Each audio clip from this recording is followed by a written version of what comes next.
Kita belajar semalam dan ternyata setiap orang baru datang ke sini dari Ustadz Berry semua datang belajar, semua ngajarin cara belajar gitu ya. Seperti kita balik, mundur lagi.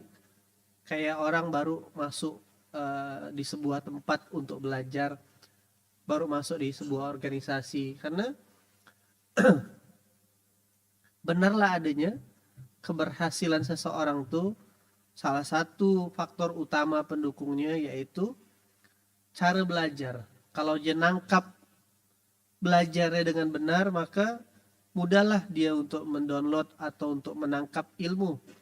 Tapi kalau salah cara dia belajarnya, salah juga lah dia untuk apalagi sampai di level berhasil, mempraktekkannya aja mustahil gitu ya. Apalagi sampai level berhasil, mempraktekkannya mustahil. Semalam pas Ustadz Aldo lagi muhasabah, saya pikirkan biasakan ya, kalau mau bertumbuh, mau belajar, mau naik level, coba misalkan kau tutup tahun 2024 tuh, oh Januari aku udah buat ini, Februari buat ini, Maret buat ini, kan menarik jadi ceritanya gitu ya. Nah oke. Nah untuk bisa sampai di level itu, maka yang dibutuhkan tadi kepekaan, adaptasi, kecepatan untuk kita bisa belajar dengan cepat di lingkungan sekitar. Jadi saya dapat 2 insight semalam. Semalam tuh ceritanya malam mutar-mutar saya keliling, pantau pas perjalanan mau ke Ismuyaya, kok cari makan mie Aceh di Purnama tutup. Oh ada orang jual mie Bangladesh nih di Gajah Mada. Pergilah dari ke mie Bangladesh ke Gajah Mada, seret, rupanya kena bantai macet. Panjang gitu macet. Alamak, saya bilang mati lah nih. Jam 10 lewat dah. Ke mobil macet kan? Macet. Pas, alamak, mau belok kiri, lewat samping Pontianak Pos tuh ketutup. Jalan lagi, ya Allah, ini kalau ikutkan trek ini sampai depan ujung Gajah Mada kan? Gajah Mada. Tapi ujung Gajah Mada hotel ke sana tutup. Tiba-tiba ada rombongan polisi keluar dari Pizza Hut konvoy dari poskonya mobil Hotel Neo. Nah, terbuka lah jalan, Assalamualaikum, set ikut ada. Nggak bisa cari makan tempat ramai ini. Pergilah ujung-ujungnya makan, nanya Bang Iwin tuh. Bang,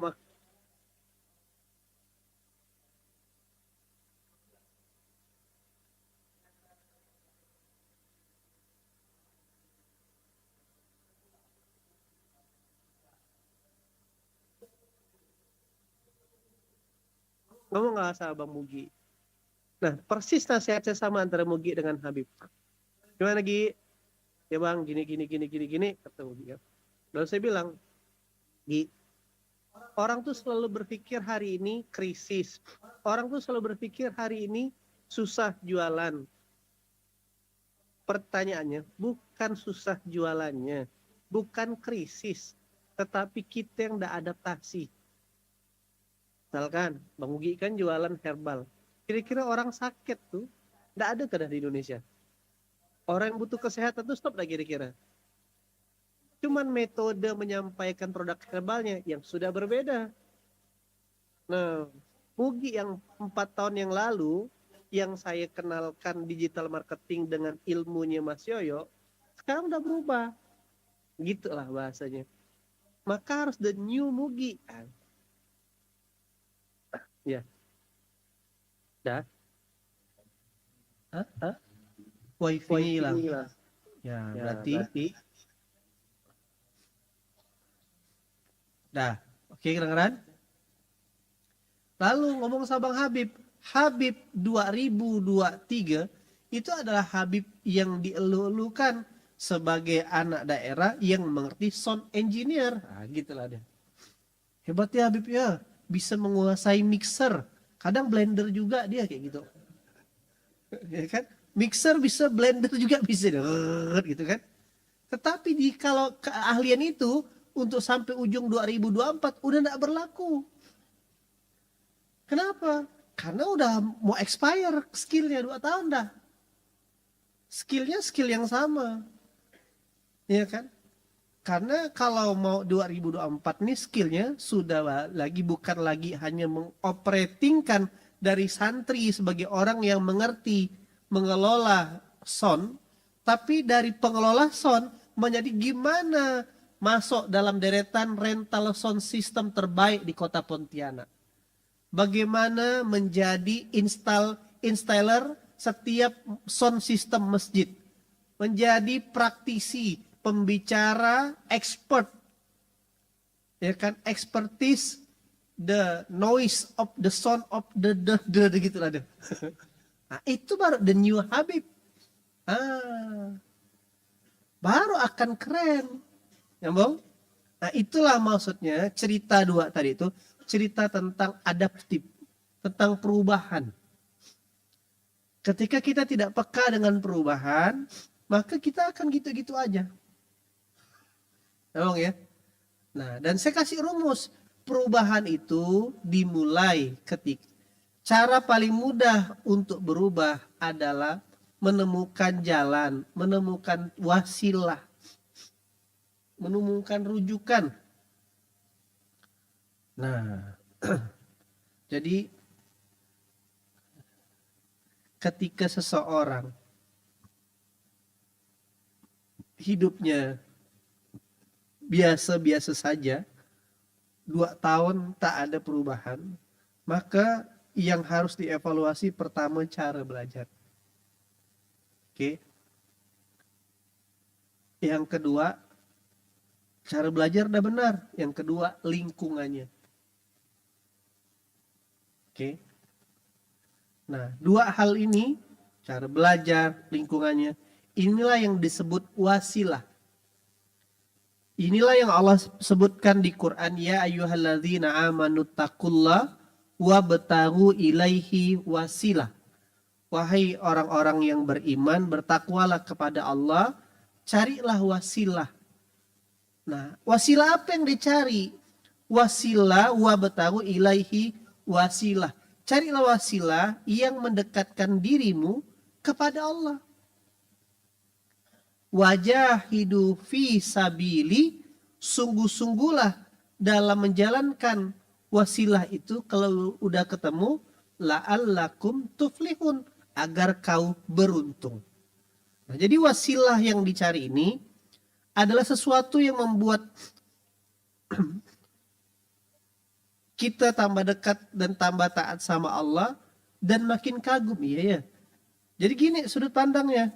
Kalau aku tak di pondok ini, kata Habib, untuk bisa menguasai sound system, menguasai mixer nih, aku udah berapa sound system yang sudah kujebolkan. Berapa banyak kabel yang sudah rusak. Beruntungnya aku belajar sound engineering di tempat ini dan membuat aku tambah dekat dan tambah taat sama Allah. Nah, itu yang mahal. Itu dulu cara berpikirnya. Jadi ada berarti ada 3 ada 3 hook yang harus dipahami. Pertama, cara belajar. Kita sudah dapat semalam. Mengingatkan lagi kita cara belajar. Oke. Yang kedua, lingkungan. Kecuali contoh. Kalau kita semua ini adalah bahan baku daripada berlian atau bahan baku dari emas, dan kita berada di sebuah pabrik emas setelah ditambang, ketika kita mengikuti saja rules-nya, mengikuti sistem proses pengolahannya, kita yang tadinya ini adalah campuran antara pasir, boksit dan emas, mengikuti prosesnya, ujung-ujungnya terproses jadi emas enggak kita? Jadi emas kan? Karena ikuti semua prosesnya sama gitu loh. Tetapi kalau prosesnya, sistemnya sudah benar, mesinnya sudah benar, setelah diproses, kita jadinya bukan jadi emas. Cuma jadi lumpur, tak bisa jadi jadi pasir ya. Yang salah mesinnya atau yang salah benihnya kira-kira? Hah? Yang salah apa kira-kira? Benih. Nah artinya contoh semalam saya ngobrol kan sama Habib. Bib, Abi kemarin umroh dengan salah satu wali santri. Ngomong, sekamar sama Ustaz Aldo bapaknya. Salah satu orang tua dari timnya Bang Ican. Nah kerja di mana Pak? Di institusi A. Berapa gaji? Nggak gitu nembaknya. Udah berapa tahun kerja Pak? Oh udah sekian tahun saya kerja nih. Oh alhamdulillah. Jadi anak-anak berapa total anak? Kalau yang dulu yang di Ismu Yaya itu anak pertama. Dulu beliau mana? Kuliah di Jogja. Anak kedua. Oh, ini umur bapak pertama kah? Lihat ya, cara menggali. Saya tuh cuma mau tahu berapa sih duit kau nih? Nah gitu Pak. Tapi cara nggali ini kayak gitu. Jangan tanya berapa duit bapak. Kau nggak pernah nanya aku. Kau pikir aku miskin kan? Ini seni. Ustaz Aldo ada di situ ya. Akil kalau tak salah ada saya. Akil ada. Tapi entah Akil ngerti tidak cara senggali itu. Oh, informasinya sih udah dicatat dia. Jadi lihat ya. Saya mau cari pertanyaan. Berapa sih penghasilan bapak nih gitu. Ini umroh ke berapa Pak? Tada, baru pertama saya ini. Oh Masya Allah. Gimana rasanya Pak? Alhamdulillah. Udah lama sih ini bikin umroh. Tapi ya begitu anak saya mulai kuliah, yang satu masuk SMA, saya bagi sekolah, gaji itu Pak Ustadz 4,5 juta itu numpang lewat ya. Oh 4,5 juta gajinya keluar seorang. Si kakak dulu di Jogja 1,5 juta dikirim sebulan. Adiknya yang kuliah di sini 1 juta, 2,5 juta. Tinggal 1,5 juta untuk makan hari-hari. Kadang ngepas-ngepas Kak. Jadi di luar sana tuh untuk yang sudah cerdas benar-benar berkompetisi di pekerjaan dengan sungguh-sungguh, yang betul-betul kerja 8 sampai 9 jam sehari, orang tuh hanya bisa mampu bertahan hidup. Gitulah dia. Oke. Alhamdulillah nih udah menjelang pensiun nih. Tiba-tiba si anak dapat reward umroh, saya diajak, kan tak nolak lah saya. Oke, alhamdulillah. Yalah doakanlah Pak, semoga beliau bla bla bla sebagai gitulah singkat cerita. Lalu saya bilang kan sama Bib, di luar sana tuh seperti itulah orang dibatasi bertumbuhnya. Kalaulah Bapak tadi datang ke kepala dinasnya, Pak Kepala Dinas, bisa enggak saya punya penghasilan 20 juta ya? Apa kepala dinasnya bilang? Pala otak kau kata dia. Aku jadi kepala dinas ya belum 20 juta. Apa kau? Nah, suruh berhenti. Tapi kalau di tempat ini, datanglah ke Bang Kiki. Bang Kiki, saya ini 2025 nih, habis musim haji nih rencana saya nak ke Singkawang. Nak memastikan kepastian hidup saya kata Beb. Boleh satu kan? Saya hitung-hitung tuh saya nak buat pesta 7 hari 7 malam lah di Singkawang. Nah, sekarang saya ada skripsi. Saya hitung-hitung tuh butuh 100 juta Bang Kiki. Mana cara dapat 100 juta? Oh gampang. Ada banyak potensi penghasilan dari skill yang kau punya. Sewa sound system setiap pekan 2 juta. Kali 4, 8 juta. Install masjid. Satu sekali project 200 juta. 10%-nya 20 juta. Artinya kesimpulannya semua orang dikasih kesempatan bertumbuh. Itu bedanya, ngerti tidak kira-kira? Nah, tapi balik-balik lagi. Kita nih emas ke lumpur. Mau ketemu sistem pengolahannya, mesinnya mesin olah emas. Tapi kalau yang masuk lumpur, keluar tetap lumpur gak kira-kira? Tetap lumpur. Yang disedot, mesin dompeng tuh. Pasir, keluar pasir lagi kira-kira. Pertanyaannya, yang menentukan diri kita ini emas, yang menentukan diri kita ini lumpur, siapa kira-kira? Diri sendiri. Itu dulu yang harus diimani. Kemana sih maksud arah pembicaraan saya? Maksudnya adalah ingin negaskan ke semuanya. Sebelum jauh berbicara kenapa masalah tidak selesai, kenapa hidup saya gitu-gitu saja. Kawan-kawan harus punya keyakinan dulu. Aku nih adalah produk terbaik yang Tuhan aku ciptakan. Surah Ali Imran ayat 110. Dan aku ini adalah, tapi Ustadz masalah saya A, B, C, D, E, F, G dan sebagainya. Allah sebutkan, kurang ke Allah sebutkan, la yukallifullahu nafsan illa usaha. Tidak akan pernah Allah itu membebani masalah hidup seseorang melebihi daripada dirinya, daripada kemampuannya. Artinya, ujian yang sedang kita jalanin, kesusahan yang kita jalanin, itu sunatullahnya di bawah kita standarnya. Kalau nilai ujiannya 7, maka Allah tahu kapasitas kita 9. Cuman kita tidak mengimani itu gitu loh kawan-kawan. Ketika saya dihantam dengan banyak ujian 10-12 tahun yang lalu, saya cuma mengimani. Oh, berarti Allah sedang mau besarkan aku. Ini kecil nih, aku bisa lebih daripada ini. Gitu loh cara berpikir kawan-kawan. Hanya orang yang terjun yang jatuh di kejurangan 100 meter, yang bisa naik ke 101 meter. Hukum itu yang harus kawan-kawan imani. La yukallifullahu nafsan illa usaha. Jadi kalau orang sudah mengimani bahwasanya size-nya dia, kapasitasnya dia melebihi daripada ujian dia, tak ada persoalan. Nah, berarti itu dulu yang dimasukkan kepala. Dan tidak akan mungkin dosen S1 itu ngasihkan model sidang wisudanya, sidang disertasi, tidak mungkin. Lah, antum tuh sarjana, bukan magister. Maka cara menyelesaikannya skripsi, bukan disertasi. Bukan tesis. Oke? Nah, itu dulu saya mau sampaikan, biar kalau belief system itu sudah melekat di kepala, udah tidak sempat ngeluh kita. Nah, maka langkah berikutnya sudah mengimani bahwasanya kita pasti lebih hebat daripada ujian kita. Kita pasti lebih punya nilai daripada masalah kita. Langkah berikutnya tinggal cari wasilah. Nah, gimana cari wasilahnya? 1, betulkan cara belajar. Yang kedua, lingkungan. Kalau di lingkungan itu tidak ada orang yang bahagia, berantakan semuanya, boleh antum tinggalkan. Di lingkungan kita sudah mengimani aku nih emas, cuma lagi tertumpuk dengan pasir dan lumpur.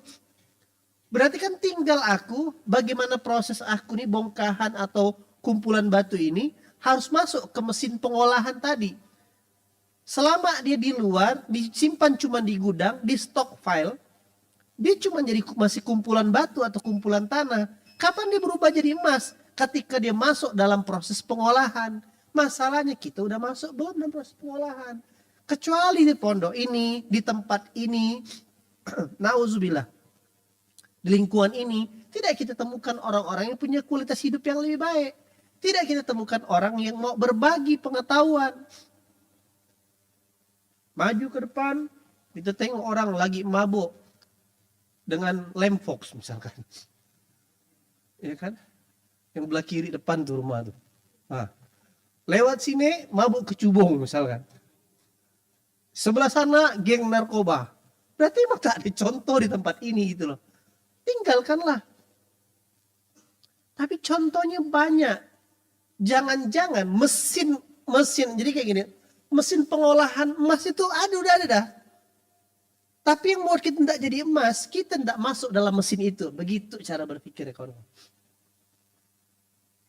Bang, apa yang saya lakukan ketika saya sedang terpuruk-terpuruknya, jatuh, bingung mau kemana, mendekati kebaikan. Cari informasinya. Dan kebaikan yang Allah sudah kasih bocoran di Quran, di kalimat la'allakum tuflihun, agar kau beruntung. Beruntungnya apa? Masalah kau diselesaikan, ujiannya dibereskan Allah. Ingat ya, bukan membereskan, dibereskan Allah.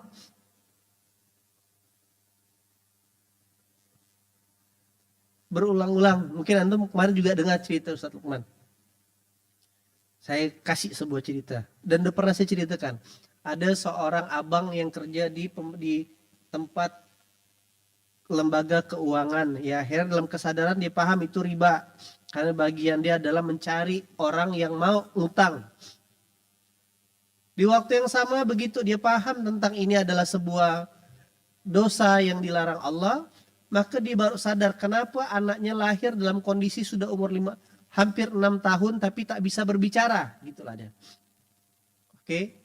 Hingga dia putuskan keluar dari lembaga tersebut dan menjadi seorang supir taksi online. Awal-awalnya Gokar di kala itu.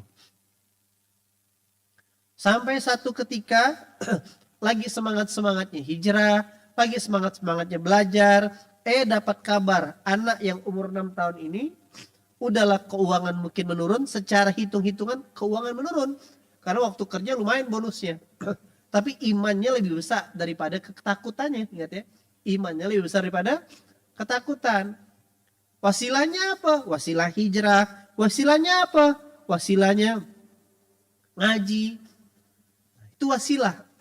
Akhirnya Allah dalam beberapa bulan itu udahlah kondisi keuangan menurun, dapat kabar anak pertama tadi yang sangat disayangnya ini tiba-tiba terjatuh dari tangga, kepleset, ujung tangga menghantam belakang kanannya dan berdarah, membuat sang anak jadi koma.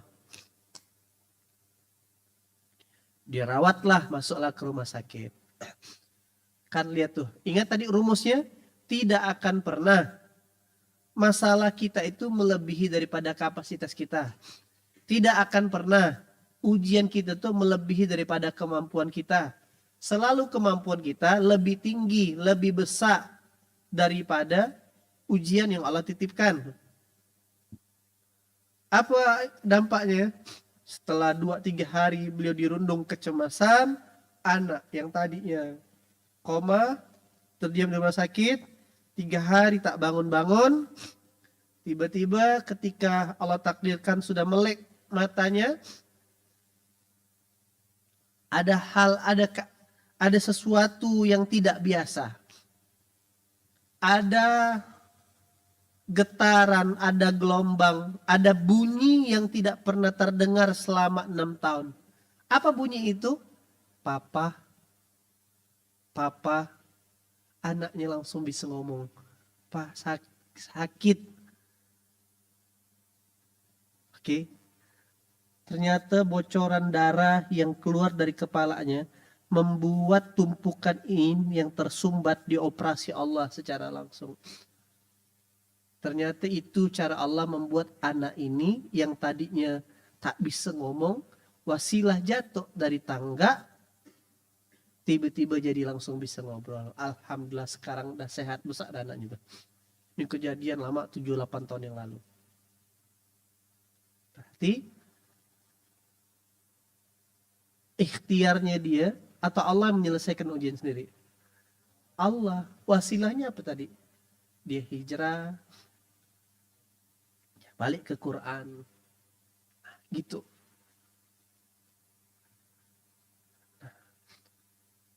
Abi, saya atas izin Allah 2011 naik bangkrut, 2010 naik, 2011 bangkrut, 2012 naik, 2013 bangkrut. Tapi hidup macam gini nih, roller coaster, naik, turun, turun capek ya. Setiap tahun ganjil dari 2011, 13, 15 itu pasti ada masalah keuangan lebih. Sampailah akhirnya di kondisi sadar, apa yang salah ya? Aku tak nipu orang. Aku tak ada, tanda kutip ya, bermaksiat sebagaimana orang-orang yang aku tahu bermaksiat. Aku tak dunia malam, aku tak ada minum khamar dan sebagainya. Nah akhirnya saya putuskanlah untuk belajar, cari tahu. Nah, sampailah akhirnya ketemu guru, bermajelis dan ngikut. Nah kayak gitulah dia. Dan dirasakan Allah kasih betul-betul perubahan, hutang-hutang diselesaikan, ditakdirkan Allah dikasih usaha. Nah, dan akhirnya itu menjadi sebuah rumusan. Aku nih diselesaikan Allah kehidupannya karena ketemu wasilah untuk khidmat dengan Quran. Nah, gitu. Makanya wasilah itu tidak saya tinggalkan. Nah, Ingat kata kuncinya tadi, kesalahan kita selama ini terfokus dengan kejadian. Lupa dengan yang menyebabkan kejadian itu. Gitu loh. Nah, ini balik ke tentang cara belajar. Kesalahan kita selama ini fokus dengan kejadian, lupa dengan yang menyebabkan kejadian. Coba kita belajar peristiwa. Yang membuat kita lihat orang-orang baik yang dapat hukuman dalam hidup. Kita belajar dari kisah Nabi Yunus. Kira-kira yang membuat Nabi Yunus itu terhukum apalah kira-kira? Yang membuatnya akhirnya sampai masuk perut ikan. Coba. Apakah karena dia dibuang kalah undian? Oke, itu peristiwanya. Apakah gara-gara dia yang kita sering dengar merajuk?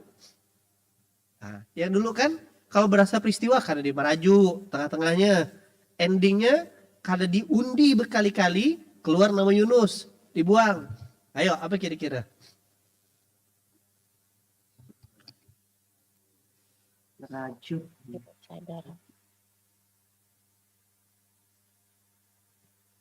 Kayaknya nih tuh langsung ada Bang Tio lah jawabnya. Tidak sabar, lepas tangan. Lepas tangan apa dia? Dia mau terlepas tangan nggak? Ayo, pergi tanpa izin Allah. Merajuk, keluar dari Jawa merajuk. Ya, bahasa sederhananya merajuk. Tapi penyebab yang paling utama, merajuk itu efek. Yang harus dilihat, penyebab utama Nabi Yunus dihukum sama Allah karena meninggalkan amanah. Hei Yunus, kau tolong ya, kenalkan aku kepada penduduk Baghdad. Itu pesannya. Lalu pesannya adalah mengenalkan tentang aku kepada penduduk Baghdad. Kan di Irak tuh dakwahnya Nabi Yunus. Yang mana Irak itu tidak ada laut. Dan meninggalkan jauh sekali. Merajutnya tuh sampai ke Palestina. Jauh. Nah, jadi proses Yunus dibuang itu hanyalah ketika dia naik ke kapal, saking merajuk kesalnya tadi itu, kapal tuh tak jalan-jalan, terombang-ambing, kapal kiri kanan jalan, padahal jangkar dia dijatuhkan.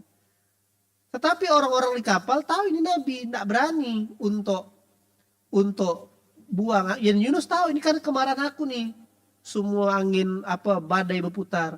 Jadi kita pakai undian ya, gitulah sejarahnya. Oke.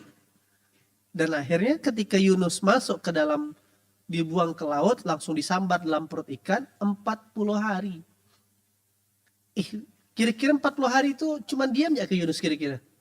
Enggak, sudah banyak ikhtiar Nabi Yunus. Mungkin hari pertama, keluarkan aku. Itulah dia. Hari kedua, help me. Ada dengar lagi. Yang ketiga, tolong kakang. Gitulah. Kayak film Angling Dharma kan. Hari keempat, dicobot. Tinju-tinju, pok-pok, bisa jadi kayak gitu. Ya kan, betul, tidak mungkin jadi diam, ya gitu loh. Ditinju-tinju, dasar. Ya kan. Ikan tak guna, tak ada kerja. Ikan bodoh bala. Gitu. Tapi hari ke-39 Yunus baru ketemu algoritma yang benar. Dari hari pertama sampai 38, dia masih kesal. Ya kan? Masih kesal dia, masih marah, masih menyalahkan. Tapi ingat esensi ya, gara-gara dia meninggalkan amanah. Tapi begitu Nabi Yunus paham, di hari ke-39 mungkin di puncak kelelahannya. Dan ingat, disebutkan di Quran kalau di bedahnya tuh, Yunus di tafsir Ibnu Katsirnya tuh, Nabi Yunus tuh udah terhimpit di bagian pinggir perut paus. Kan di dalamnya itu ada zat asam. Kalau orang kena zat asamnya pasti hancur lah badannya. Udah jadi bubur sumsum dalam tuh. Besi ya lenyet. Kalau mau coba boleh riset. Ewa mungkin mau coba. Ewa. Yang bahkan suka coba-coba dia. Nah, nah, untung hari ke-39-nya Yunus ketemu bahasa pemrograman yang benar. Tiada Tuhan selain Engkau, Maha suci Engkau ya Allah, aku yang salah. Dan ternyata peristiwanya ini, passwordnya ini, penyelesaiannya ini, sama enggak dengan kondisi kejadiannya maksudnya? Relate enggak? Ada enggak hubungan kata-kata ini dengan kejadian? Enggak ada. Tapi kata-kata ini hubungannya dengan mana kemarin? Penyebab kejadian. Itu cara berpikirnya. Kata-kata ini tidak ada hubungannya dengan kejadian. Tapi kata-kata ini berhubungan dengan penyebab kejadian. Oh, saya masuk perut ikan nih karena aku ninggalkan amanah. Balik dia. Cara berpikir, ninggalkan amanah. Ampun aku ya Allah, maafkan aku salah ya Allah. Selesai hukumannya. Gitu. Jangan-jangan ujian kita nih tidak kelar-kelar. Karena kita tidak tahu penyebab ujian utamanya apa. Berfokus dengan kejadian. Dan disebutkan di surah 37 ayat 142, kalau Yunus lupa menyebut bertasbih kepadaku kata Allah, maka dia akan berada di perut ikan sampai hari berbangkit. Apa cerita itu kalau dikonekkan dengan kehidupan sekarang? Kalaulah kita selalu berfokus dengan kejadian, berfokus dengan ikhtiarnya Nabi Yunus hari ke-1 sampai 38, sibuk dengan kejadian, lupa dengan penyebab kejadian tadi, maka selama itulah kita akan ada di kesusahan. Clear, nyambung? Nah, itulah yang disebut itu wasilah kesusahan.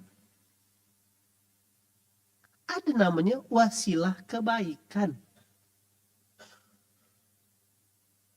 Nah, apa wasilah kebaikannya?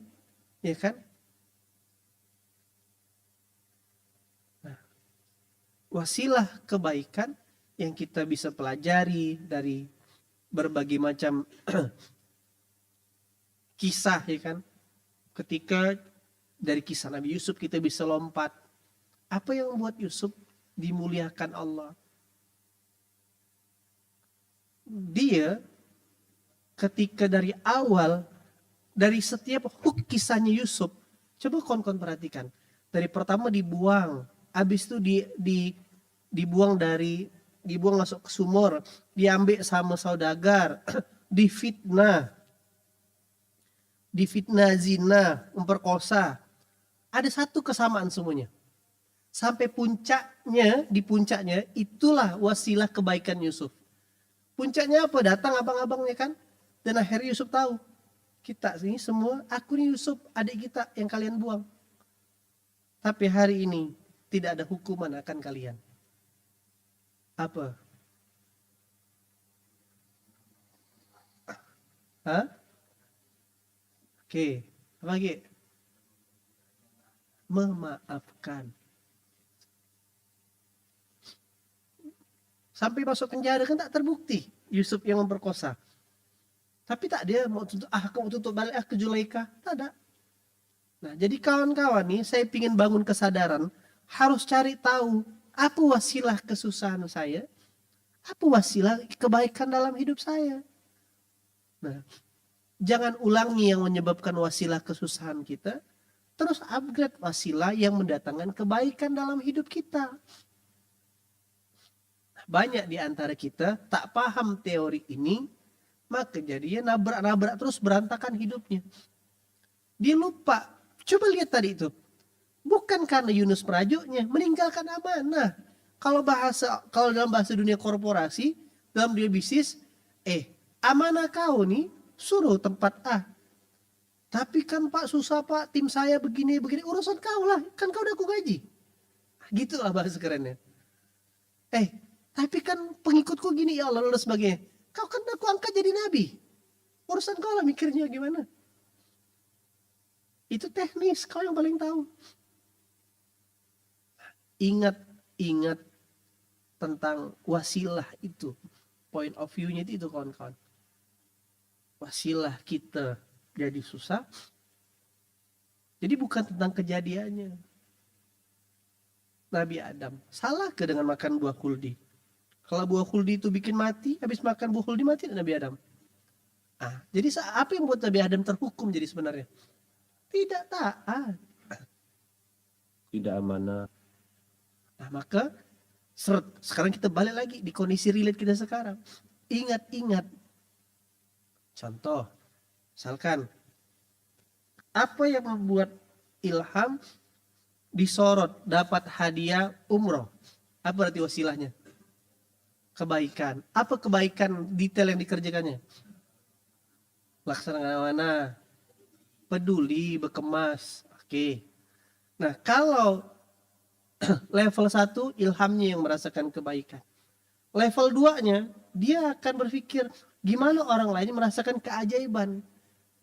Berarti the new Ilham 2025 harus mencetak ilham-ilham berikutnya. Gitu cara berpikir ya.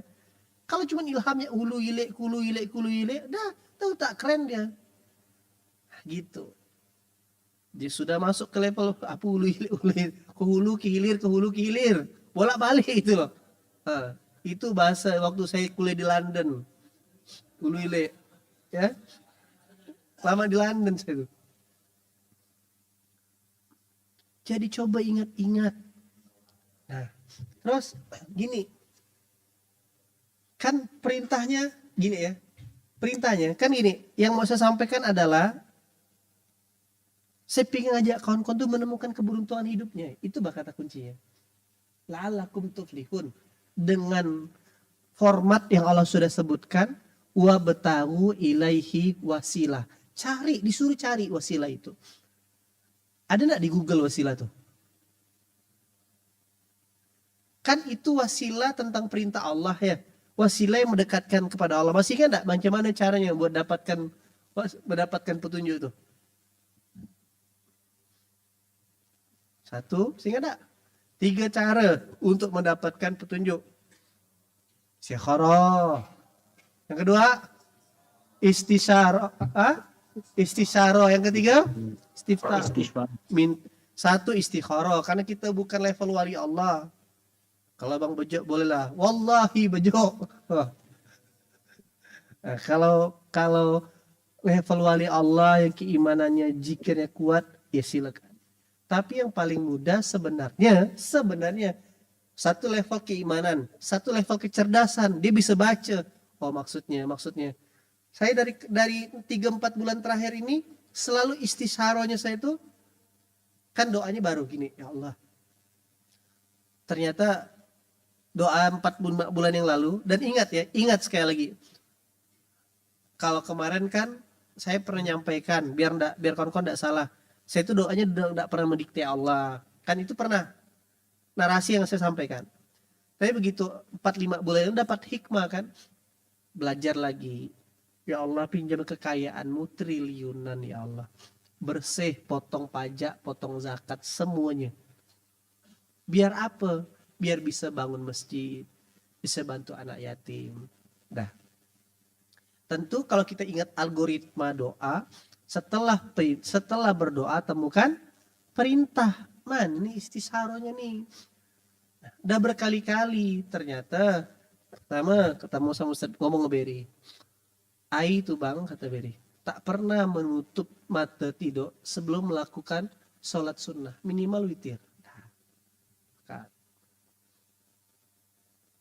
Habis itu kemarin Ustaz Yusuf ngomong begitu gak?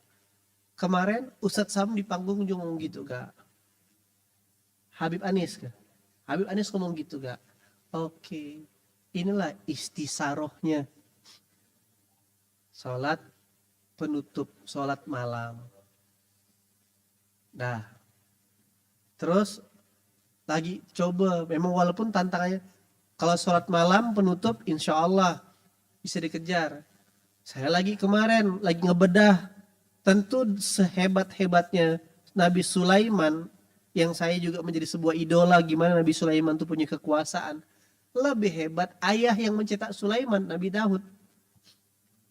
Ternyata the power of Daud itu yang sangat melekat adalah kekuatannya di puasa Nabi Daud. Kalau antum baca di surah An-Naml itu, di tafsirnya bagaimana puasa Nabi Daud itu wasilah dia dikasih kekuatan, kemuliaan, diangkat derajatnya sama Allah, dan punya kekuasaan, wasilahnya puasa. Baru gak nak puasa ada tamu datang, batal lagi, ya kan? Baru nak puasa safar, batal lagi. Saya bilang bunda ini, macam mana mau puasa nih bunda? Harus puasa lah. Tak enak lah ada tamu. Agak godanya lumayan nih. Oke, itulah istisyarah, gitulah kawan-kawan.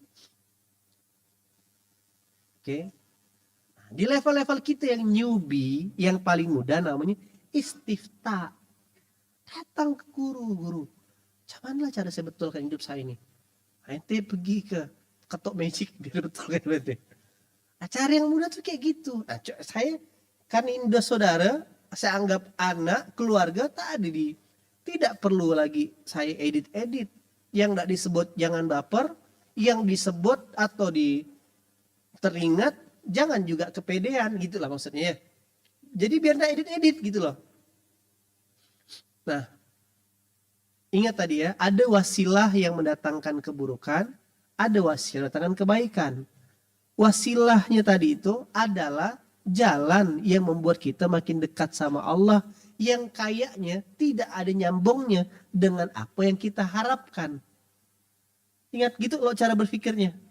Wasilah itu adalah jalan, tidak ada hubungannya saya bisnisnya bertumbuh, hutang saya lunas, dengan saya mengabdi. Ini tidak keluar di kitab-kitab motivasi lainnya pun. Tidak keluar dalam buku-buku motivator. Ketika mengabdi di Quran, Allah selesaikan urusan. Tapi kalau menurut yang menciptakan semua permainan, kau tuh butuh kartu asmu N. Kartu asmu itu N adalah keberuntungan. Gimana caranya? Cari wasilah. Gitulah dia. Nah, sekarang gimana caranya? Sekarang Abi tanya dulu. Kawan-kawan santri mau gak dapat wasilah? Mau gak kira-kira? Coba perhatikan. Kalau lihat dari Dr. Fahroji jelaskan semalam saya ngobrol. Ternyata perintah Rasulullah kepada setiap sahabat tuh beda-beda juga. Semalam perintah yang diceritakan kepada Mu'ad. Kalau ngomong Sa'ad bin Abi Waqqas, perintahnya suruh jaga makanan. Ya kan? Ngomong sama Umar bin Khattab, lain lagi perintahnya. Nah, rumusnya adalah ketika dapat perintah, jangan sia-siakan. Itulah yang disebut wasilah. Kerjakan ini. Bisa jadi itulah yang disebut wasilah. Tapi kadang kita sepele, mau ditagih dulu. Baru jadi, wajarlah jadi lambat. Kan saya pengen tanya, ada di sini enggak? Kak Siti ada enggak Kak Siti? Kak Siti Mokhtar. Siti Fatime. Bakar jagung kayaknya. Kak Siti. Kak Siti hadir suaranya?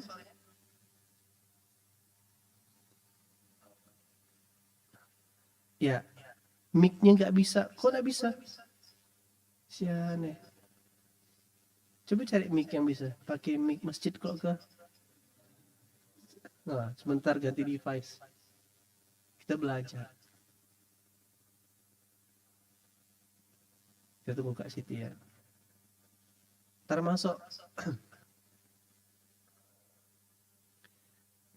ingat tadi runutannya, kita butuh keberuntungan enggak kira-kira? Butuh. Keberuntungan itu adalah hasil, output. Prosesnya namanya. Oke. Dada? Hadir.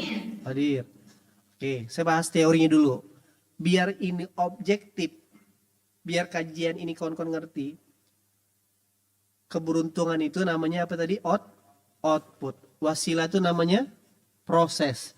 Iman dan takwa namanya input. Ya ayyuhalladzina amanu taqullah. Hei kau orang beriman. Berarti semua depan saya ini orang beriman. Untuk ketemu wasilah, maka kau harus bertakwa dulu. Nyambung? Surah 5 ayat 35. Ya ayyuhalladzina amanu taqullah. Wa batagu ilaihi wasilah. dalam percakapan saya sama Kak Siti dari perjalanan santai kemarin, ngobrol, Ti, apa sebab abang minta tolong ente ngurus umroh ya, Ti? Nah, gitu loh. Saya jadi lupa dan saya tidak ingat. Kak Siti, umroh kemarin terakhir bisa umroh sama ibu, bisa jalan sama mama, gimana perasaannya? Masya Allah, tabarakallah, itu benar-benar tidak terbayangkan sih Bang. Alhamdulillah, tidak terbayangkan, tidak bisa dibayar oleh uang berapapun karena alhamdulillah Memang dapat terakhir. uang. Jelas ya suaranya Kiai? Jelas. Alhamdulillah terakhir umroh bersama Umi, bukan umroh sih, terakhir kali Umi ke Baitullah itu waktu Siti sedang di dalam kandungan. Nah, ya. Terus? Jadi waktu itu kemarin Umi bilang, alhamdulillah Kak, terakhir kali Umi ke Saudi itu waktu kakak di dalam kandungan. Nah sekarang kakak bisa bawa Umi ke Saudi tanpa Umi minta. Jadi jadi begini, mungkin teman-teman belum tahu ya, ada beberapa yang belum tahu. Saya membawa Umi itu sudah tahu sebenarnya sejak bulan Januari. Dan itu Kiai bilang, Masya Allah tabarakallah-nya, waktu itu lagi hektik banget isu tiket jamaah karena sedang promo yang 9,7 jutaan itu. Jadi lagi asik isut tiket, tiba-tiba Kiai bilang, Ti, isut juga tiket untuk Umi, terus ente juga isut gitu. Waktu Kiai bilang kayak gitu tuh saya benar-benar ngestak, terus nggak menyangka juga. Terus dia nangis, teman-teman, gimana sih perasaannya ketika kalian bisa bawa umroh orang tuanya, meskipun saat itu saat itu belum tahu gitu ngelunasinya gimana. Kiai bilang, Ti, ini abang traktir tiket untuk Umi dan ente, sisanya insya Allah abang yakin ente bisa ngelunasinya, karena waktu itu promonya Januari dan keberangkatannya Desember gitu. Dan sebenarnya saya kalau misalnya tidak mendapat support dan keyakinan dari Kiai gitu ya, seorang guru, dari Abi lah itu mungkin saya akan ragu kawan-kawan. Tapi saat itu Kiai meyakinkan saya, insya Allah saya mampu gitu. Nah jadi berangkat dari itu, siap bang, insya Allah yakin bisa. Gitu. Nah teman-teman di sini juga mungkin merasakan bagaimana nikmatnya mencicil keberangkatan untuk orang tua tuh, insya Allah ada sekali teman-teman. Dari jalan dan arah yang tidak disangka-sangka tuh insya Allah ada. Apalagi untuk orang tua. Dan tahun ini tuh Masya Allah tabarakallah banget, berangkat dari keyakinan dari Kiai, support dari Kiai, Bunda, tuh alhamdulillah bisa berangkat bersama Umi gitu. Semoga teman-teman di sini juga bisa begitu sih Kiai. Waktu tahu akan berangkat sama Umi, perasaannya Masya Allah tabarakallah banget gitu. Kado terindah Ya. Gimana, apa doa yang dipanjatkan kemarin waktu depan multazam untuk Umi? Kalau saya dan Umi itu kan memang selalu berdua ya. Karena yang memang takdir Allah mengizinkan kalau satu ayah, satu ibu, saya memang cuma sendiri gitu, jadi anak tunggal. Dan memang qadarullahnya orang tua itu sejak Siti usia 3 tahun ya memang sudah bercerai.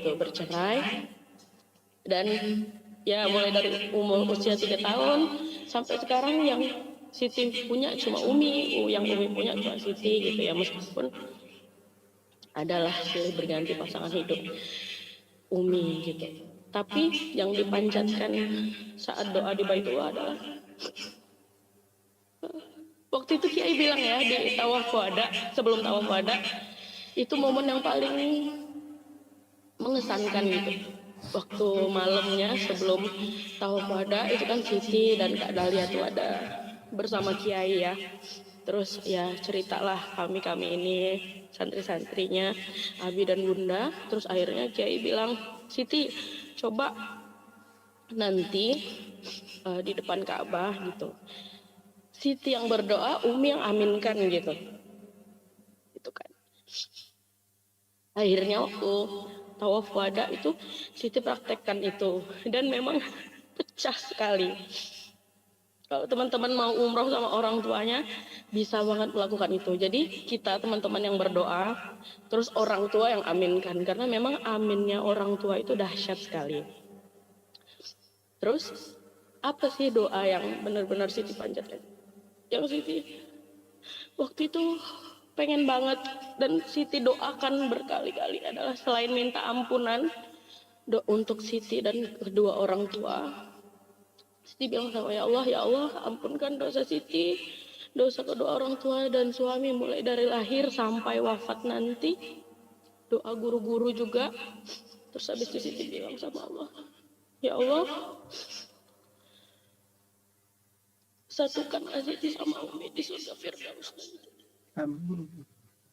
Karena ya itu makanya kemarin saat mabit itu jadi teringat kan momen-momen waktu tawaf dan waktu di Ka'bah itu benar-benar saat tawaf Siti genggam tangan Umi dibilang ya Rob begitu besar nikmat yang engkau berikan wasilah guru-guru hamba, izinkan hamba memegang tangan Umi hamba juga di surga Firdausmu, bertemu Rasulullahmu dan bertemu engkau ya Rob. Gitu.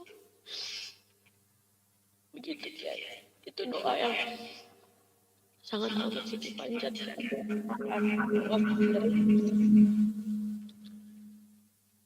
Dan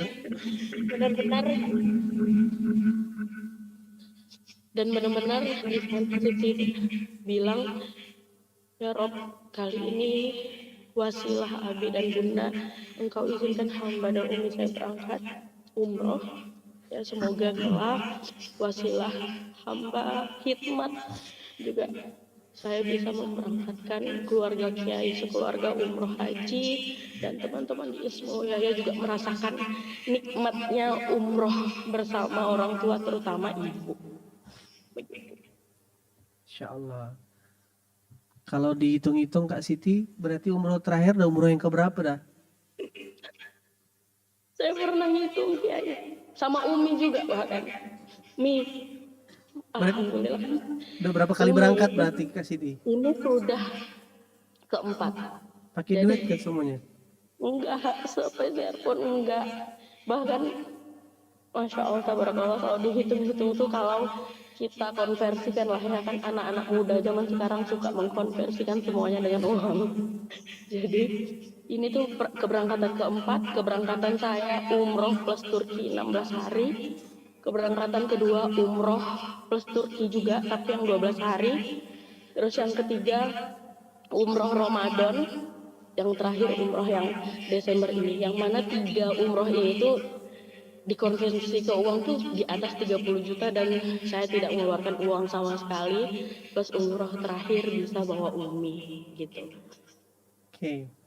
Nah yang mau kita bedah ini adalah saya tuh langsung coba recap, coba ingat apa wasilah saya itu tiba-tiba minta tolong Siti ya kayak gitu loh. Saya juga nggak ingat.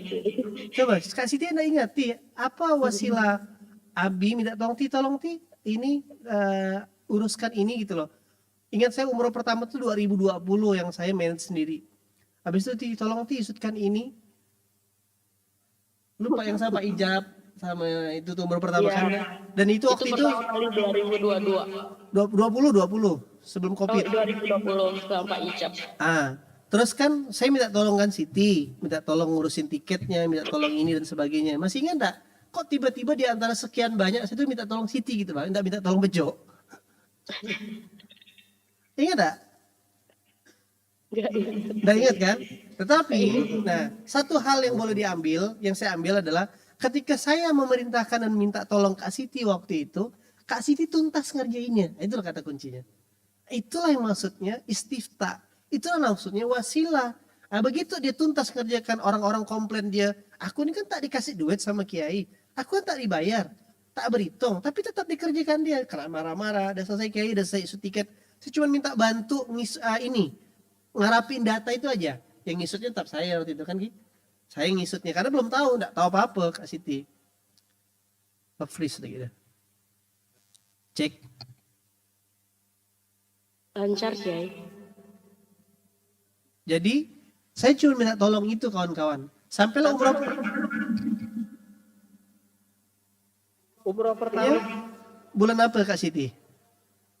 Januari 2023 dan itu sama suami Kiai. Nah, setelah 2 tahun kasih nolong saya 2020, 21, 22. Iya, 23 baru berangkat, kasihan nggak jadi ngetik. Nah, berangkat. Tapi begitu berangkat 23, setahun 2 kali sampai yang terakhir kemarin. Nah, maksud Abi itu kayak gini. Itulah, dan terakhir saya itu dapat insight gara-gara Siti kemarin terakhir, abahnya Kak Siti itu juga lagi baru ngerintis travel. Dia ngeliat Kak Siti bolak-balik, ente udahlah ngurus travel baba aja. Kenapa ente tidak mau kan ente bisa jadi direktur kalau bantu punya baba. Ya itu seperti yang saya sampaikan ke Kiai ya. Ya memang babah tuh kan setiap bulan insya Allah bawa jamaah haji. Jadi ya memang Saudi itu ibaratnya sudah makanan beliau lah, dan saudara-saudara juga setiap tahun berangkat. Jadi babah nawarin, dah Latim, ngapain dia bahasa orang tua ya, ngapain kerja sama orang, mending urus aja travel babah. Ya kamu juga babah buatin ini nanti itulah kayak akses biar bisa setiap tahun ke Baitullah gitu kan. Tapi saya tuh teringat materi-materi Kiai juga, dan dari lubuk hati yang terdalam juga mikir jauh gitu kan, bahwa saya kalau bukan wasilah IBEN yang mengajarkan isu tiket, ngatur jamaah, input Excel, bikin manifest, daftarin paspor orang, dan segala perintilan-perintilan kebutuhan umroh, itu saya tidak mungkin akan jadi seperti ini. Sebenarnya itu yang mahal. Ibaratnya kalau misalnya saya potong Kompas langsung mikir, udahlah bantu babah juga dengan dalih birrul walidain. Sebenarnya ya saya berprosesnya di Kiai, tapi ya istilahnya ibarat hasil jadinya langsung bantu orang tua, meskipun pasti ya kalau orang lain pasti ada dalih ya kan birrul walidain gitu. Tapi tidak, saya mikirnya benar-benar the power of wow gitu ya, wasilah itu hikmah dan berkahnya luar biasa teman-teman. Jadi saya jadi seperti ini juga wasilahnya ABN gitu. Belum tentu ketika saya membantu abah saya itu akan seperti ini. Itu. Jadi teman-teman di sini mungkin tahulah ya bagaimana barokahnya guru, ridhonya guru itu yang nggak mau saya rusak gitu. Barokahnya guru, ridhonya guru, ya kan saya membantu beliau ridho atas segala ilmu yang telah diajarkan kepada saya tentang perumrohan ini. Terus kalau misalnya saya izin keluar dari pondok ini terus membantu orang tua saya, terlihat benar, betul sekali terlihat benar. Pengennya maju, pengennya berkembang, bantu orang tua apalagi gitu kan. Tapi ada keridoan, ketulusan dan keberkahan seorang guru yang ikhlas mengajarkan yang tidak bisa kita dapatkan lagi. Gitu. Makanya saya bilang sama babah, kan anak babah banyak gitu ya. Jadi saya bilang, ya insya Allah abang-abang yang lain lah bah yang ngurus. Tima di Pontianak aja. Ya saya manggil diri saya ke babah saya itu Tima. Tima di Pontianak aja sama Umi. Gitu. Begitu Kiai. Karena itu sih keberkahan, keridoan Nah, ketulusan dari seorang guru yang ikhlas. Itu yang ya. membuat Siti yakin, ya Allah ini tuh semuanya dimudahkan, diomelin orang, dicaci maki gitu ya, itu jadi kuat sendiri gitu ya. Itu Siti yakin juga wasilah keikhlasan Kiai sih mengajarkan dan menurunkan ilmunya ke Siti. Masya Allah, timah. Nah, Pencoblosan. apa yang kita bisa belajar dari cerita Kak Siti tadi? Ketika ada orang yang tidak berkepentingan, kan kesimpulan hari ini kita mau belajar tentang semua kita butuh keberuntungan. Kita sudah di posisi bahan baku yang benar amanu, tinggal menambah proses takwanya. Nah, dalam perjalanan itu, itulah cari wasilah. Wasilah itu istikharah, istisyarah, sama istifta. Kalau ada arahan, perintah dari orang yang tidak berkepentingan kepadamu dan dia berharap dirimu untuk bisa bertumbuh, sebenarnya bukan perintah dari dia. Tapi itulah pesan yang Allah mau kalau kau kerjakan, jadilah keberuntungan. Itu passwordnya kawan-kawan. Dan jangan pernah tinggalkan kalau wasilah itu ibarat pipa, itu untuk mengalirkan airnya. Meninggalkan pipanya, bocor lah airnya. Nah banyak orang, pertama tidak ketemu wasilah, tidak paham. Udah dikasih wasilah, disia-siakan. Harus ditagih loh, dikejar loh. Yang mau berhasil ente, masa aneh ngejar-ngejar, gitu loh bahasanya. Oke, nah temukan wasilah. Selama itu ada membuat kita dekat sama Allah, kerjakan sampai tuntas. Pasti ada hadiahnya. Pasti ada keberuntungannya. Ingat, memang kayaknya tidak ada hubungannya. Bang Kiki, lulus cum laude, IPK-nya 4. Kalau ada di atas 4, mungkin bisa 5 kali. Oke? Ingat sekali, waktu itu, lagi sidang skripsi, ada sidang tesis. Ada kayak Lukman datang, harusnya sibuk ngerjakan tesis. Besok harus sidang, harus ngerapikan semuanya. Tapi dia tunda semua itu, khidmat sampai jam 8 malam. Layani guru. Jam 8, alamak dosen udah nunggu nih untuk konsultasi online. Sampai dosennya bilang, saya tunggu sampai jam 12 malam ya. Akhirnya dengan staf ahli Bang Kiki, ada Bang Heri, ya kan? Ada Saaldo, bergerak, selesai tesis itu dan ditunggu sama dosennya. Sampai jam 3 subuh di-approve dosennya, besok harus sidang. Yang lain sidang, horor, setengah jam, 1 jam. Bang Kiki happy, 2,5 jam. Bercerita dosennya malah bertanya begalur gesa. Nah, di London tuh galur gesa. Oke. Alhamdulillah lulus cum laude, ditawarkan jadi dosen, dikasih kesempatan untuk lanjut lagi jadi doktor. Saya bilang tunggu Bang Kiki, nanti kita ngambil dokternya di London ya. Sama Abi. Di Oxford University, tunggu Ican kan nanti. Biar gapnya tak tahu sama Bejo. Oh tapi Bejo harus S1 dulu Chan, jadi D3 soalnya. Ya. Saya Bejo lah, berempat lah kita Saldo. Abi mau lanjut doktornya di London. Jurusan Metaverse. Kayak gitu loh. Jadi maksudnya saya pengen ngajak teman-teman, ayolah cari wasilah. Bisa jadi celetukan Nabi ke Yusuf, celetukan ke Budi, ke Abror. Itu bukan celetukan saya. Nah, banyak contoh kami yang online gimana Bi? Tanyakanlah gimana saya kerasnya mendidik Bang Fadli. Nah, sekarang udah saya kasih amanah baru nih. Abi, apalagi 2025 nih bisa kerjakan. Cetak Fadli berikutnya. Wasilah konten Bang Fadli kemarin. Abi, enggak nyangka ya. Ternyata orang udah banyak kenal saya. Oh, kata Fadli kan. Waktu pergi acara SBSD itu, ini Bang Fadli ya? Ini Bang Fadli ya? Cuma sayangnya banyak kenal, tapi belum ada yang terikat dan akad gitu lah. Nah, saya bilang Bang Fadli, naik level ente, cetak Fadli berikutnya. Istilah istiftahnya gitu loh. Jangan pernah sia-siakan kesempatan itu. Bila perlu, sebelum ditagi, udah ada laporan, Bi. Kata Habib, ini udah landing page-nya udah jadi. Wah, gitu lah dia. Pergi ke www.aslan.com bikin landing page. Selesai kan? Jadi gitu. Oke, jangan tinggalkan wasilah. Terutama satu, ya ingat nih, catat detail. Terutama wasilah yang membuat kita bisa kenal sama Allah. Wasilah yang membuat kita kenal, tambah dekat dan mengerti Quran. Jangan pernah antum tinggalkan, bodoh ninggalkannya. Meninggalkan itu tinggal juga keberuntungannya kawan-kawan. Oke. Itulah yang membuat atas izin Allah Abi hari ini merasa on the track. Momentum tuh tidak berhenti-berhenti dalam kehidupan.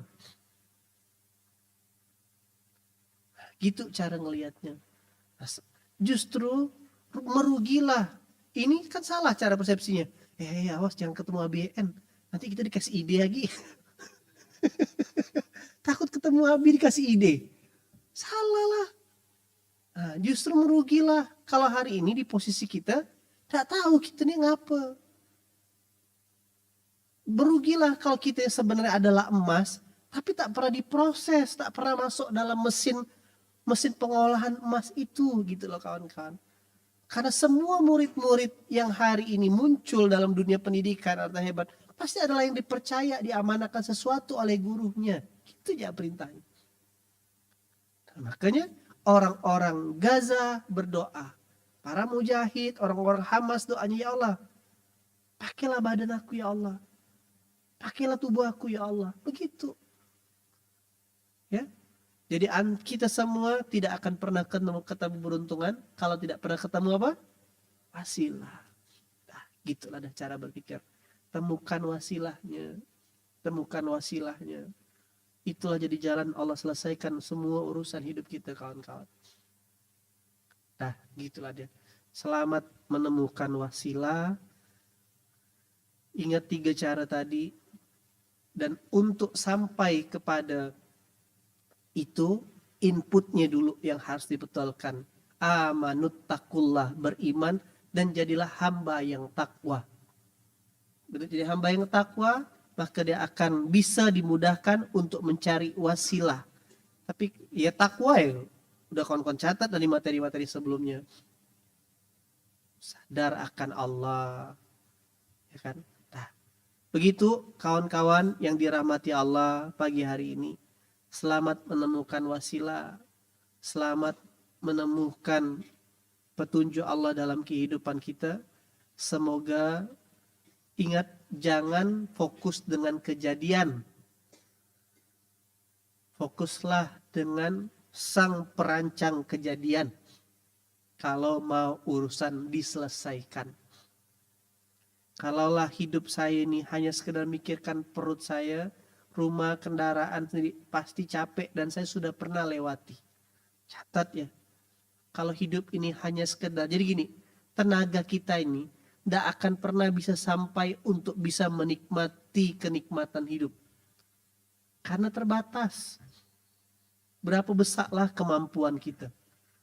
Maka kita butuh diantarkan Allah kenikmatan. Dengan cara bagaimana wasilah menolong agama Allah. Begitu dia. Kalau orang selalu berpikir dengan gaji 5 juta, 7 juta. Seberapa bisa sih dia mencicipi kenikmatan hidup? Tak nikmat. Itu hanya bisa untuk bertahan hidup ya. Tapi untuk bisa menikmati hidup. Dengan cara mencari wasilah. Kak Siti Allah takdirkan bisa udah 4 kali umroh. Umroh yang terakhir bisa sama ibu, Ilham bisa berangkat umroh. Kak Dinda Meta ada nih para penunggu-penunggu sana nih. Ya. Akunnya sih ada nih. Jam 3. Udah tahajud belum nih? Ya kan? Sekali walk apa kata Bang Ican? Walk from anywhere. Yang lain kan ada di Saujana, ada di Luka, ada di Lumen. Sekali Ninda di mana? Walk from anywhere-nya depan Ka'bah. Keren kan? Ninda ada kah Ninda? Udah on kah? Ya, enggak masuk akal kan kita bilang kerja depan Ka'bah? Mau enggak kita semua? Santri mau enggak kerja depan Ka'bah? Mau enggak? Nah, besok sih ada kapal barang ke sana mau ikut. Kan? Ke Baitullah bertiga. Ya loh, kerja depan Ka'bah apa tak keren? Dahsyat sekali gitu loh kawan-kawan ya. Sip, selamat menemukan wasilahnya. Semoga 2025 ini jadi the new dalam kehidupan kita. Oh, mau jadi askar. Oh, Masya Allah. Makasih Coach Agung. Allah, ada guru rupanya. Siap. Ya, sampai jumpa di Baitullah. Semuanya jadi nyata. Kita insya Allah jadi wasilah. Bukan hanya kita yang berangkat. Yang belum berangkat, carilah wasilah. Yang sudah berangkat, udah saya contohkan polanya. Jadilah wasilah orang berangkat. Kita lihat apa keajaiban Allah. Kayak gitu. Oke. Jazakallah semuanya. Mohon maaf ini awal tahun sengaja sampai jam 7 karena tahu hari ini libur. Oke. Jadi bisa berkah semua yang sudah hadir. Ada Coach Agung, ada Coach Dandi, ada coach-coach hebat yang nanti kita minta ilmunya ya. Jazakallah khairan kasiran. Makasih banyak. Berkah selalu. Selamat ya, ikuti saya dulu. Ya ayyuhalladzina amanu. Ya ayyuhalladzina amanu. Takullah.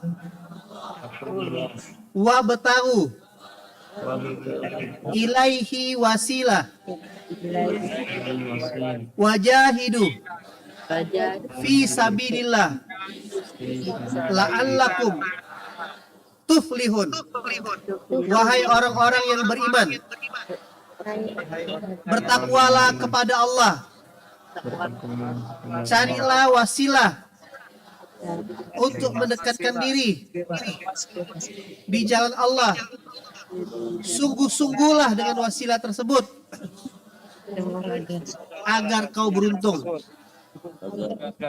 Kau akan lihat bedah maknanya. Jadi pesan ending daripada ayat ini itu Allah pengen nawarkan keberuntungan. Nah, itulah. Dah. Surah berapa ya? Pengen nawarkan keberuntungan.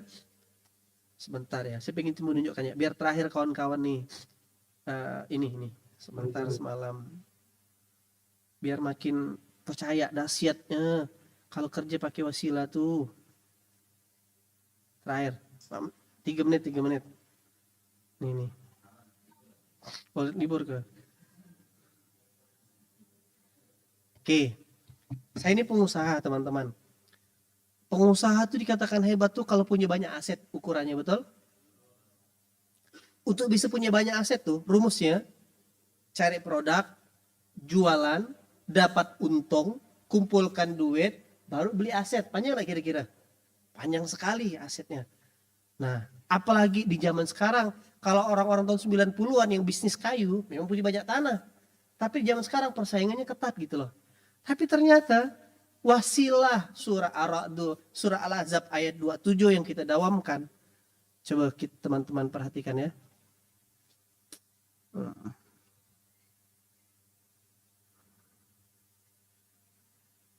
Nah, udah kedengaran nih. Coba lihat semalam, tiba-tiba udah jam 10 malam.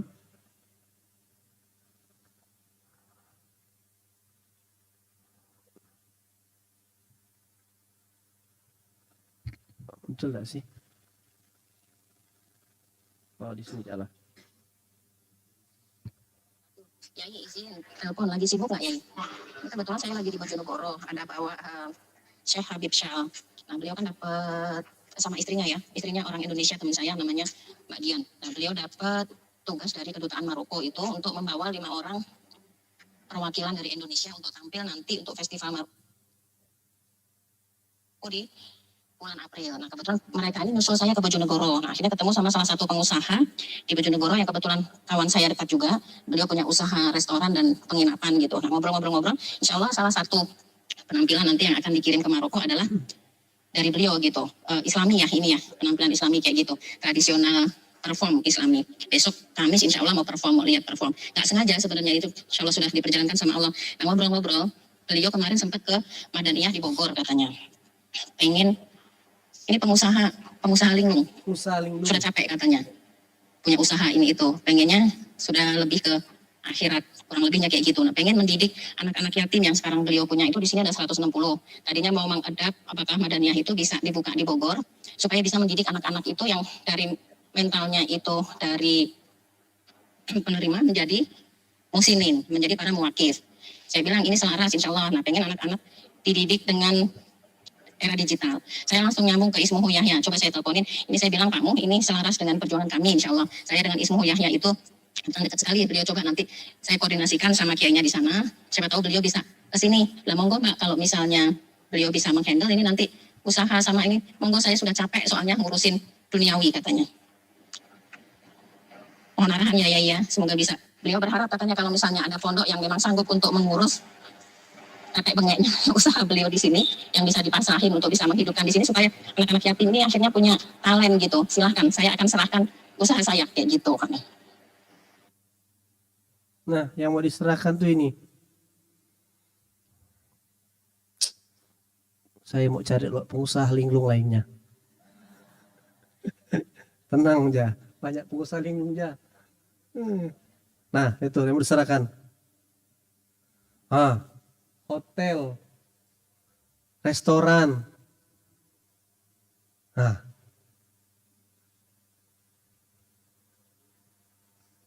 tuh bagus tuh, paping bloknya, tidak ada gunduan. Baca ilmiahnya kan? Di lampu-lampunya kan? Inilah shortcut. Kawan-kawan tuh lagi diajak membangun kesultanan. Hilang suaranya, tidak muncul di sini di WhatsApp. Nah, gitulah.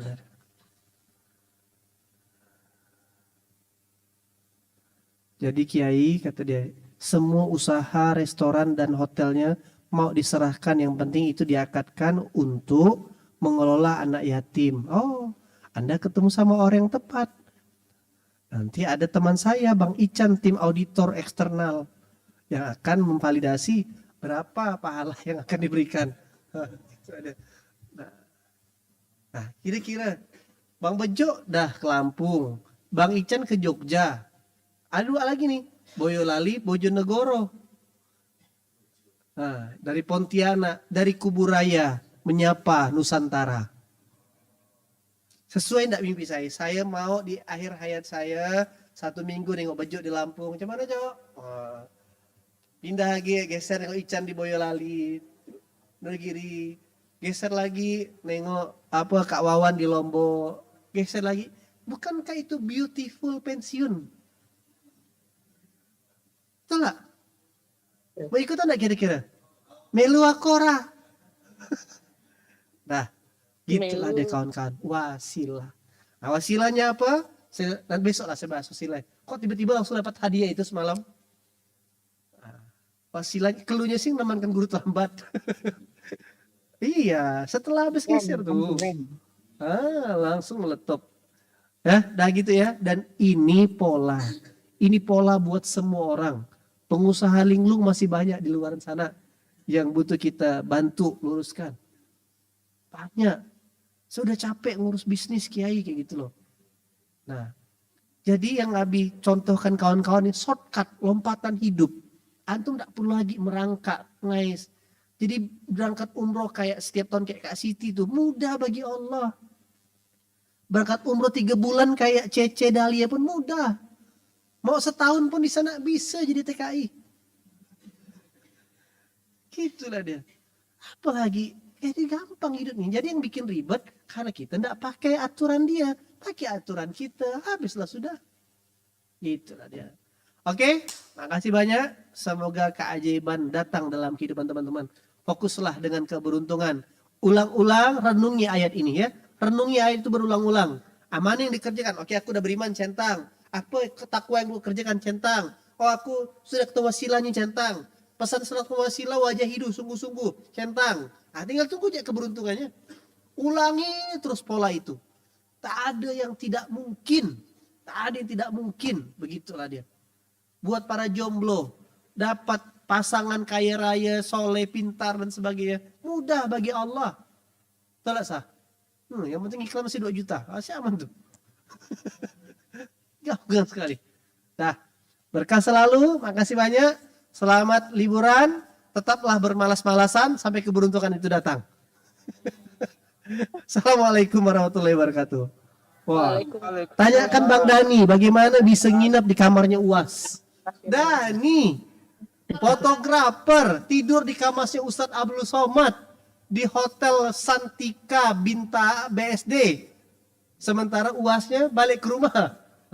Tanya Dani nanti wasilah, kita bisa minta sharing sama beliau. Ya, assalamualaikum warahmatullahi wabarakatuh. Anu tuh balik rumah. Alhamdulillah, terima kasih kepada